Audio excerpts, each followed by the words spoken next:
আর আপনাদের সামনে একটা কথা বলি, আপনার সন্তানের যেদিন জানা দেওয়া দাফন হবে সেদিন আপনি সাংস্কৃতিক অনুষ্ঠান উপভোগ করতে পারেন?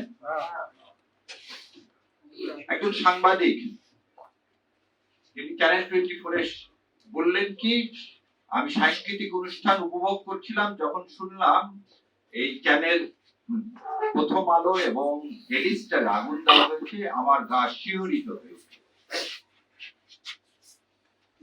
আমি তাদেরকে বলতে চাই, আপনার সন্তানের চেয়ে ওই বিল্ডিং এর মূল্য আপনার কাছে বেশি। এই ভারতীয় দ্বিপত্ববাদ বন্ধ করেন, এই নাটক বন্ধ করেন। আপনি 2.5 ঘন্টা পর এসে কিভাবে দাও দাও করে একটা বিল্ডিং চলতেছে 4 তলা পর্যন্ত, তার মধ্যে ঢোকেন কিভাবে? তাহলে আপনি জানলে কারা আগুন দিয়েছে? আগুনের সহযোগী আপনি না, আপনি এই বিল্ডিং এ ঢুকলেন কিভাবে 2.5 ঘন্টা পর? কত বড় মিথ্যাচার যে সেদিন নাকি ফায়ার ব্রিগেডকে ঢুকতে দেওয়া হয়নি, তাহলে আপনাকে ঢুকতে দিল কিভাবে? আবার এর সাথে আপনি লিড করেন কি দাড়ি টুপি। আপনাদের লজ্জা হয় না?